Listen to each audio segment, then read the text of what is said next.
First, I want to say that the serviceman who made this phone call, it's so important that he did that, and I don't want him to go unrecognized, because I can't imagine the trauma that he had hearing this in a foreign country, that his brother had done something like this, asking his brother to take accountability. And then, because his brother doesn't want to be a man, he has to do it, but he did it, and I give him credit for doing that. The other thing that this case, I think, really drives home is that there's insufficient consideration given to the people that work in the criminal justice system. So I want to say to the police, to the detectives Remington and Diaz, I certainly know that your job is very difficult. And I look at these photographs, and it's very hard.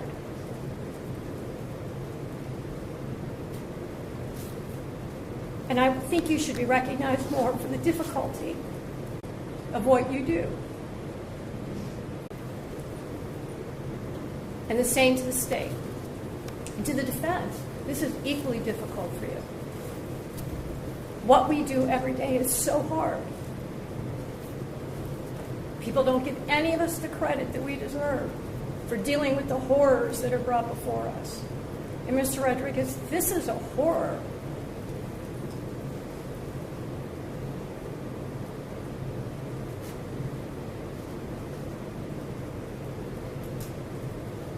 I know as a judge I'm not supposed to show emotion.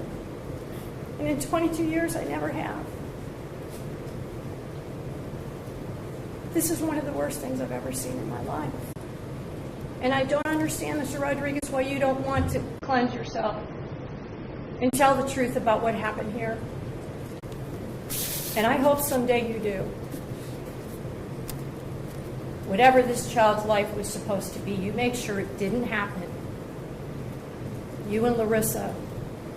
I look at friends and family, people who are desperate to have children and want to have families, and you two have babies with no consideration. You just keep having them, disregarding the value of their life, disregarding their purpose in life, like they're less than an object, no regard. I didn't even hear you say you were sorry. I will not accept the recommendation for Mr. Rodriguez.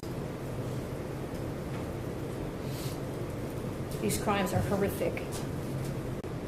There's no question in my mind that this child was abused. It's clear that you did everything you could, you and Larissa, to hide evidence to protect yourselves. You had every opportunity at so many points to make a difference, to get help, to stop beating somebody, to call the police, to ask for help, to try to take him to the hospital. I have to imagine that at some point you got on the internet and said, how do I bury a body?